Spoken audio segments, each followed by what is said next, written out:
திருவண்ணாமலை போக வேண்டும்.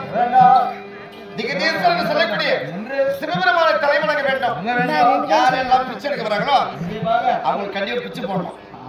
இன்னொன்னு நல்ல வார்த்தை மட்டும் தான் கேட்கணும். கெட்டு போன வார்த்தையை கேட்டு யாருமே சீரழிக்க கூடாது. அது மட்டும் கிடையாது. ஊர் ஒன்று இருந்தால் அதுக்கு 3 பொருள் தேவை. ஒண்ணு கட்டி வைக்கணும், இன்னொன்னு நட்டு வைக்கணும், இன்னொன்னு வெட்டி வைக்கணும். இது 3 என்னன்னா கோவிலை கட்டி வைக்க வேண்டும். கோவில் பக்கத்தில் அரச மரமோ ஆலமரமோ நட்டு வைக்கணும். கண்டிப்பாக இருக்கிறது. இதுதான் உத்தமம். அது மட்டும் கிடையாது. பாவத்தை தீர்க்கும். தீர்த்த குளமாக மட்டும் ஒண்ணு வெட்டி வைக்கணும். இந்த 3 கரெக்டா நாமளால அந்த ஆண்டவனுக்கு அடிமை. ஆண்டவன் இல்லை என்றால் நம்மளுக்கு வாழ்க்கை கிடையாது. சரியா? அப்படி இந்த நன்னகரிலே என்ன சாமி கும்பிடுறாங்க? திரௌபதி அம்மன். திரௌபதி அம்மன் யார் தெரியுமா? பரமனிட பாகத்தில் பாகம் பெற்ற பெயரை பார்வதியை பிறந்து அவருடைய சாபத்தால் இந்திரசேனன் மகளா இந்திரசேனையை பிறந்து 3வது நலராஜன் மகன் நலகிரியை பிறந்து 5வது பத்தனி காஞ்சாலி பிறந்திருக்காங்க. தாயாகி முளை கொடுத்தால் சிறிது காலம், சொந்த தமையனுக்கு பெண்ணானால் சிறிது காலம், ஓயாவில் உடன்பிரிவர் சிறிது காலம், மாயாபுர பஞ்சமத்தில் மாறியானாங்க. தாயாகி முளை கொடுத்தாங்க.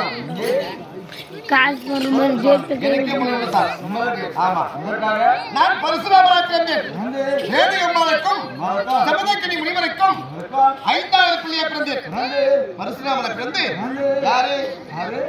இந்த பகவான். அம்மா பிறந்தது யாரு? பார்வதி. அதாவது வேதியம்மாளை பிறந்து நான் தான் பார்வதி.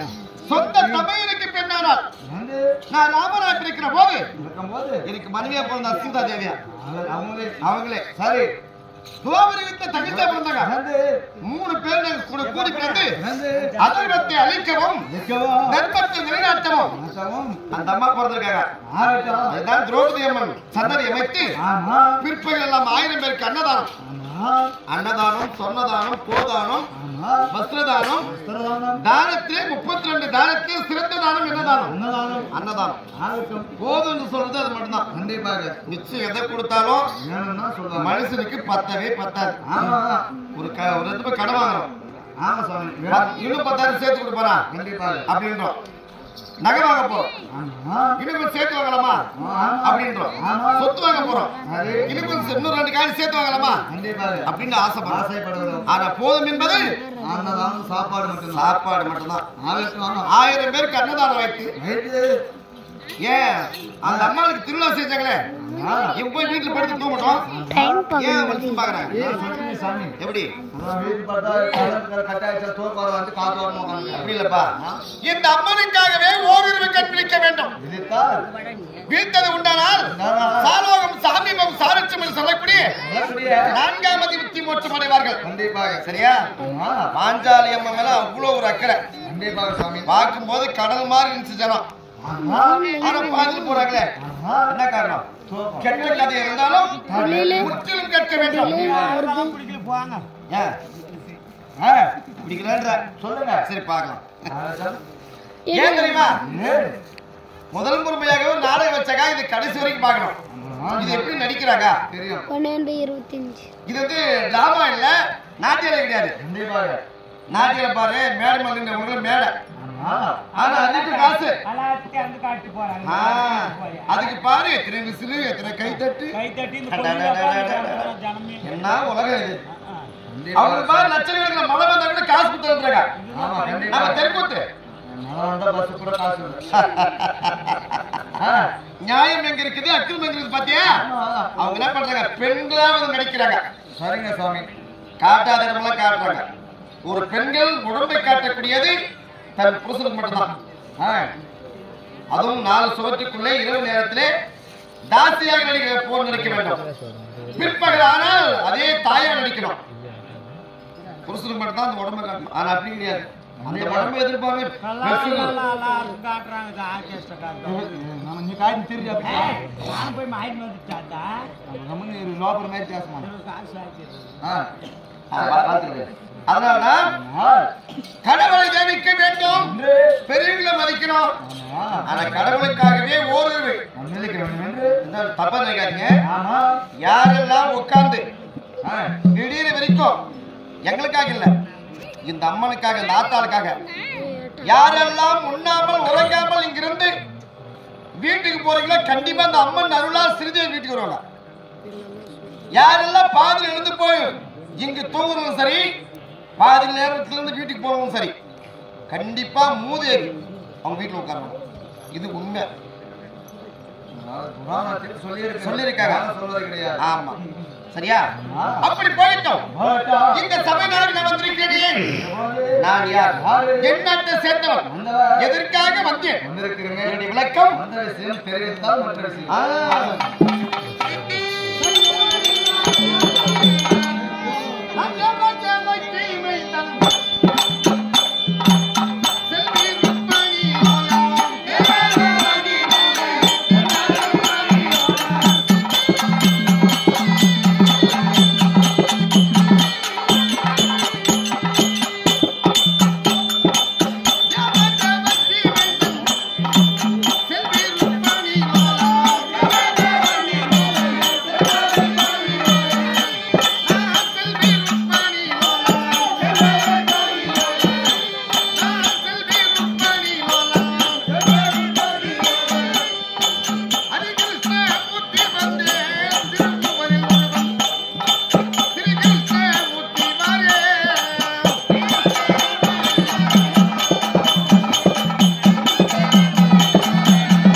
கடவுள் வரலாறு எப்படி என்று நீங்க தெரியத்தால் அறிந்து கொள்வீர்கள். சரியா?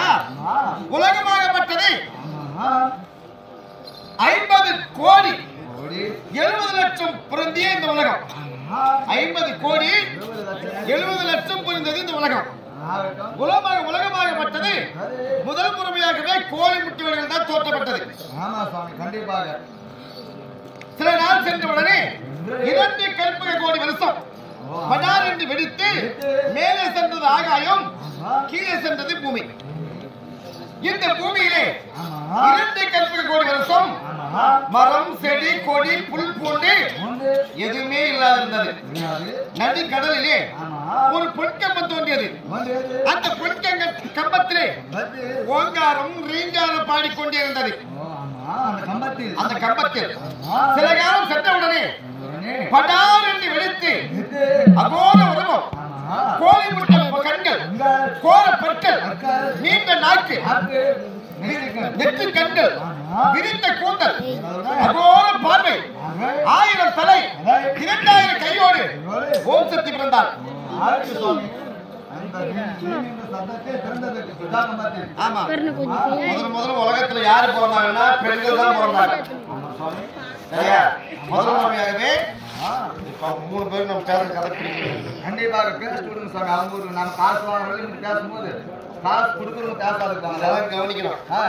என்ன பேசுறாங்க அதை கவனிச்சாங்கன்னா அந்த கதையோட விளக்கம் புரியும். உங்களுக்கு என்ன நம்ம பேசுங்கிறாங்க, நம்ம என்ன பாக்குறது அப்படின்னு நீங்க நினைச்சீங்கன்னா கண்டிப்பா முடியாது.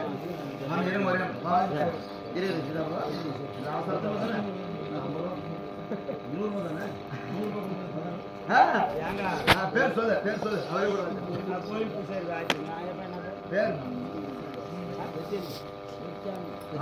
சுபேஜயம் இந்த பாஞ்சாலி அம்மனுடைய அருள் கொண்டு கோவில் பூசாரி இருக்கக்கூடிய பெரிய தம்பி அவர்கள் இதே நல்ல நேரத்தில் நாடக கலாமேடையை பாராட்டி நன்கொடியை மாறி வழங்கியிருக்கிறார். அவர் குடும்பத்திலே பட்டி பெருத்து பால்பாடு உண்டாகி பாஞ்சாலி அம்மன் அருளும் வளமும் நலமும் பெற்று சொல் வாக்கியத்தோடு வாழையடி வாழையா வாழ வேண்டும் என்று அந்த அம்மாவை வேண்டுகிறேன். சரியா? அப்போது அந்த அம்மன் பிறந்த உடனே நாம் ஒரு பெண்ணா பிறந்துட்டுமே இந்த உலகம் பிரபஞ்சமாக வேண்டும் அப்படின்னு சொல்லி பெருத்த ஏகம் செய்தார்கள் கணவன் வர வேண்டும் என்று. ஆம்பளை வேணுமே ஒரு பெண்ணா பிறந்தா ஒரு ஆம்பளை தான் குழந்தை பார்க்க முடியும், உலக பிரபஞ்சமாகும் அப்படின்னு சொல்லி முதல் முறையாகவே கணவன் வர வேண்டும் என்று மணலை அள்ளி லிங்க வடிவம் செய்து புஷ்பத்தெல்லாம் வைத்து சூடம் ஏற்றி ஏகம் செய்தார்கள். ஓம் சத்தியமா ஏகம் செய்த உடனே முதல் முறையாகவே ஒரு பிள்ளை பிறந்து விட்டது. சரி அம்மா அப்படின்னு ஓடி பிள்ளை முறைத்து பார்த்து இந்த பிள்ளை யார்? முதலாக பிறந்தது பிள்ளை. இந்த பிள்ளை யார்? அம்மா என்று கூப்பிட்டு. ஆமா நம்ம தேவை கணவன் தான். கணவன் வர வேண்டும் என்று நம்ம பூஜை பண்ணோம். கண்டிப்பாக இது ஒரு குழந்தைய வந்து அம்மான்னு கூப்பிடுது. இந்த பிள்ளை யார் என்று அப்படின்னு சொன்ன உடனே ஒரு அரச மரத்தை அடியில் அமர்த்தி பிள்ளையார உட்கார வச்சு வரவங்களெல்லாம் உனக்கு அம்மா கூப்பிட்டு போ என்று அம்மா என்று கூப்பிட்டு போ ஆமா என்று சொன்னாங்க. இரண்டாவது ஏகத்தை தொடங்கினார்கள். இரண்டாவது ஏகத்தை தொடங்குகிற போது திருப்பார் கடலிலே பச்சத்திரி மேரியோடு இந்த பகவான் பிறந்தார். நீங்க ஆமா தங்கச்சி அப்படின்னு போற சரி குடுவால நம்மள அவன் தேவை ஆம்படியான பைத்து முடிச்சிருக்கிறான். ஆம்படியா மேல பைத்தியத்துல அலையிறா. சரி வெறித்தனமா அலையிறா. ஆம்படியா வந்தா போது கண்டுபிடிச்சுக்கோ. கண்டிப்பாக அப்ப தங்கச்சின்னு போற பாரு முரண்டி பார்த்து காலை எடுத்து வாங்கினார். ஆமா சரி திருப்பார் கடலிலே ஆதிசேஷன் மேல ஆராயிரம் மேல் செயல்படுத்திக் கொண்டேன். நீங்கள் ஆமா மூன்றாவது யாகத்திலே சிவபெருமான் பெண்ணை கரவழிக்கு வந்தார். ஒரு பொண்ணு அழகா இருந்தா ஒரு ஆம்பளை பார்க்க முடியும். அவ இருக்கிறது பேய் மாதிரி இருக்கிறான். 1000 தலை 2000 கை 3 கண் அகோர வடிவம். எந்த ஆம்பளை கட்டிக்கோ சொல்லுங்க பாருங்க. பயந்து ஓட தொடங்கினார். அப்போது வாரும் தங்கா உன் வடிவத்தை மாற்றி அழகான வடிவத்தில் வந்தது உண்டானால் அவர் உனக்கு திருக்கல்யாணம் செய்து கொள்வார் நான் சொன்ன உடனே வடிவத்தை மாத்தினாங்க. நெத்தில ஒரு கண்ணை எடுக்கல அவங்க. ஆமா சரி அப்போது அவர் கேட்கிறாரு, சிவபெருமான் கேட்கிறாரு, உன்னை நான் திருக்கல்யாணம் செய்ய வேண்டும் உண்டானால் நெத்தியில் இருக்கக்கூடிய கண்ணை எடுத்து பரிசா கொடுக்கணும். அவரு கேட்கிறார். ஆமா சரி ஓ ஆம்பளை மிக்குமா கண்ணு மிக்குமா? கணவர் தான் முக்கியம். கணவர் தான் முக்கியம் அப்படின்னு சொல்லி கணவருக்கு ஆசைப்பட்டு நெத்தியில் இருக்கக்கூடிய கண்ணை எடுத்து ஈசனுக்கு கொடுத்து விட்டார். அப்போது கண்ணை எடுத்தா என்ன வரும்? ரத்தம் வரும். ரத்தம் வரும். ஆமா ரத்தம் சொல்லி கீழே இருக்கிற மண்ணை எடுத்து அந்த நெத்தியில ஓடினார். அதுக்குதான் அதற்கு மாறாகவே இந்த கலியுகத்துல அந்த அம்மனுக்கு கண்ணு இருந்த இடம் கல்யாணம் அவனுக்கு தாய்மார்கள் நடு நெத்தில குங்குமம் வைக்கணும். கண்டிப்பா சாமி இப்ப வைக்கிறாங்களா? ஸ்டிக்கர் தான் இது எல்லாருக்கும். என்ன கலர் புடவை கட்டுறது அதே கலர் ஸ்டிக்கர். அது அசப்பாக இருக்கிறது என்ன வைக்கிறாங்க தெரியுமா? எங்க எடுத்து பாத்ரூம் சேர்த்து 3 கலர் போடுது. அதுக்கு எடுத்து திருப்பி வச்சுக்கிறது. கண்ணாடியான பொம்மை எடுத்து நெஞ்சு வச்சுக்கிறது. அதாவது மேக்கப் பண்ணி திருப்பி எடுத்து அத்தையும் வச்சுக்கிறது. திருமணமாகிய தாய்மார் எல்லாம் நடுநெத்தில குங்குமம் தான் வைக்கணும். அடுத்தபடியாகவே அந்த ரத்தமாகப்பட்டது நின்று உச்சியில் அடிக்குது. உச்சியில கையை வைத்தார் ஆண்டவன்.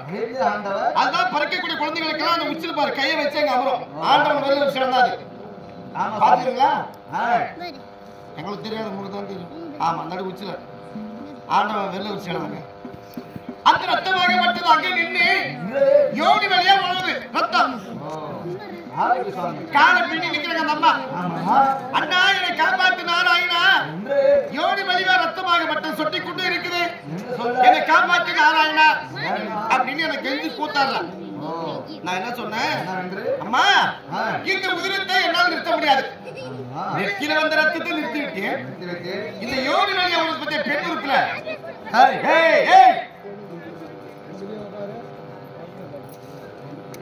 இந்த ரத்தத்தை என்னால் நிறுத்த முடியாது. பெண்களுக்கு இன்று முதல் கொண்டு மாதத்தில் 3 நாள் அல்லது 5 நாள் மாதவிடாய் போனபடி அந்த மாதவிடாய மட்டும் பெண்கள் போவாது இருந்தாங்கன்னு வச்சுக்கோ. வரும்போது வானவெடி பாத்தியா? அந்த மாதிரி 2 காலை பிடிச்சி சொல்லிட்டு நான் மாமன் தூக்கி மேல வானத்தை போட்டிருப்பாங்க. அந்த பரம்பரை எங்க போச்சு? உயரமா போகுது. இல்லைன்னு வச்சுக்கோ, ஆண்களை விட உடம்பில் அதிக பலம் வாய்ந்தவர்கள் பெண்களை தான் இருந்திருப்பாங்க. கண்டிப்பா சுவாமி. ஆண்டவன் அப்பயே புள்ளி வச்சாரு, பெண்களை விடக்கூடாது, பெண்களுக்கு அடிமையாகணும், நம்மளுக்கு ஆம்பளைக்கு அடிமையாகணும் அப்படின்னு சொல்லி மாதத்திற்கு 3 நாள் அல்லது 5 நாள் மாதவிடாய போகணும் என்று தெரிவித்தார் அந்த ஆண்டவன். அதுல ஒரு இதுதான் இந்த பாஞ்சாலி அம்மா. சுவாமி. சரியா? இருந்தாலும் முதல் பிரிவினார். ஆனா இப்போ எதற்காக எப்படி பிறவி? அதை சொல்லுங்க. அந்த புடை ஊசல் படை மீசை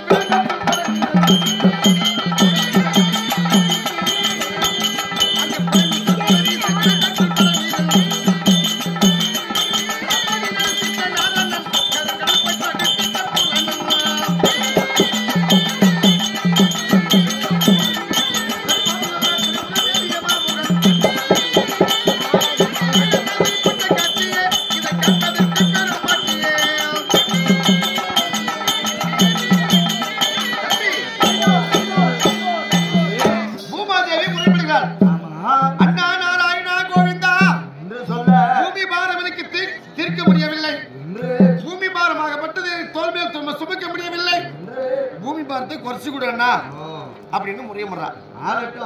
பத்தனி பாஞ்சாலியை பிறந்தால் இவனுடைய தங்கச்சி பார்வதி. நான் எங்க பிறந்த தெரியுமா?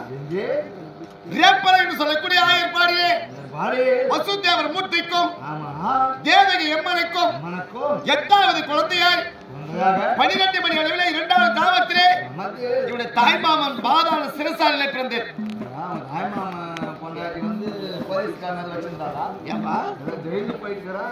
என் பிரிவு ஜெயில் தான். ஆமா, ஏன் தெரியுமா?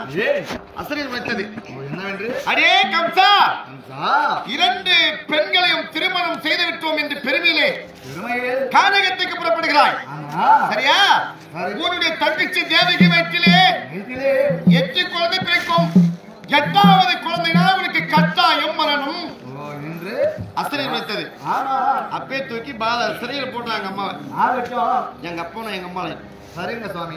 அதனாலே அவரை அழிப்பதற்காகவே ஆவணி மாதம் ரோகிணி நட்சத்திரம் அஷ்டமி திதி ஆண்டவன் பிறந்தேன். நீங்கள் ஆமா, என்னை விட 2 மாதங்கள் பெரிய ஆளு தர்மர். சரியா? அப்போது 10 அவதாரங்கள் சோமகாசூரனை அழிப்பதற்காகவே வேதத்தை திணித்தான். அதாக செயல்கண்ட மீனா அவதாரம் எடுத்து அந்த சோமுகனை அழித்தேன். 2வது இரணியனை அழிப்பதற்காகவே தூணிலே நரசிம்ம அவதாரம் எடுத்து இரணியனை அழித்தேன். 3வது இரணியன் தம்பி இரணியாக்கியதை அழிப்பதற்காக கூர்மை அவதாரம் எடுத்தேன். திருப்பார்கடல் கடிகிற போது அந்த மந்திரிகளின் மேலே பட்டது சாய்ந்திருக்கிற போது ஆமை வடுமா என்று அந்த மலையை நிமித்தினேன். 4வது தாய் சிரசு அரிக்க வேண்டும் என்று பரசுராம அவதாரம் எடுத்தேன். சரியா? அதன் பிறகு ராம அவதாரம் எடுத்து ராமநாதர்களை அளித்தேன். இந்த தோபரிகத்திலே கண்டனா வந்திருக்கிற. ஆனா இன்னொன்னு, இன்னைக்கு இன்னொருத்தையும் நான் தேடி வந்துக்கிறேன். மகத தேசாதிபதி எங்களை தேடி வந்திருக்கிறான். கிரிவரசாபுரின்னு சொல்லக்கூடிய மரகராஜனுடைய மன்னன் மகன் சராசந்தன். சராசக்தி அவர்களால் பிறந்தவன். பராசக்தி அருளால் பிறந்தவன். 2 பிளவ பிறந்தவன். சண்டகாசுரனுடைய வரப்பிரசாதத்தால் 2 பிளவா பிறந்தவன். ஏன் 2 பிளவ போதான் தெரியுமா? அந்த பிண்டத்தை மாங்கனியை யாருக்கு கொடுத்தாலும் ஒரே ஒருத்தி கொடு. உனக்கு 2 பொண்டாட்டி, யாருக்கு கொடுத்தாலும் ஒருத்தி கொடு, இது பலன் கிடைக்கும் அப்படின்னு சொன்ன உடனே அவன் கேட்கல. இவன் எனக்குன்னா இவன் எனக்குன்னா யாருக்கு கொடுப்பான் அந்த மனுஷன்? பாலை எடுத்தா 2 பிள்ளை தான் கொடுத்தாச்சு. இவளுக்கு பாதி பிள்ளை, இவளுக்கு பாதி பிள்ளை. அப்போது பார்த்தார் மன்னன், இப்படிப்பட்ட மாமன்னனுக்கு இப்படி 2 பிள்ளை குழந்தை பிறந்த சொல்லி வீசி அடித்தார். கடற்கரை ஒரு வந்து போச்சு. அப்போது சராதேவி வேட்டாடின்னு போறப்போ அந்த குழந்தை கத்துவதை பார்த்து இருகரத்தால் எடுத்து ஒன்றா சேர்த்தினால் ஒன்னாயிடுச்சு. சராதேவி அருளால் பிறந்தவனுக்கு சராசரன் பேர் வச்சாச்சு. என் தாய்மாமனை நேற்று கொன்று குவித்து விட்டேன். ஆமா, அவங்க மக்கமா 2 பேரும் விதவையாயிட்டாங்க. இந்த கோபத்தோடு வந்து கொண்டிருக்கிறான் சராசந்தன். அவனுக்கு கண்டிப்பா இன்னைக்கு அழிவு. ஆமா சுவாமி. சரியா? இருந்தாலும் அதர்மத்தை கடைபிடிக்க வருகிறான். நாம் அழிக்க வேண்டும். அதனால் என்னுடைய மனைவி ராதா, ருக்மணி, சத்யபாமா 3 பேர் இன்னைக்கு இருக்கிறாங்க. சரி, அவர்களை அழைத்து சதி மதிம சிம்மாசனத்துல உட்காரணும். அவன் வந்தான்னா என்ன பேசுறான்னு பாக்க.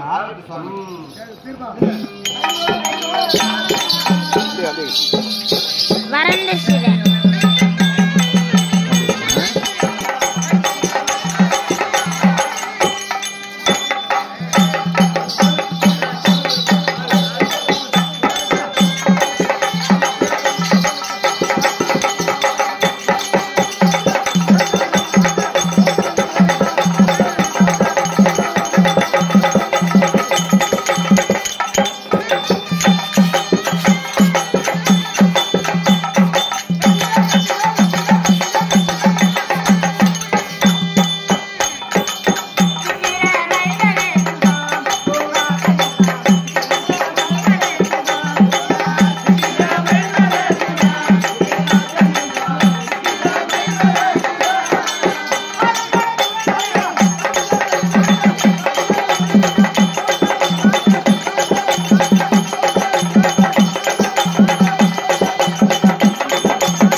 கொடுக்க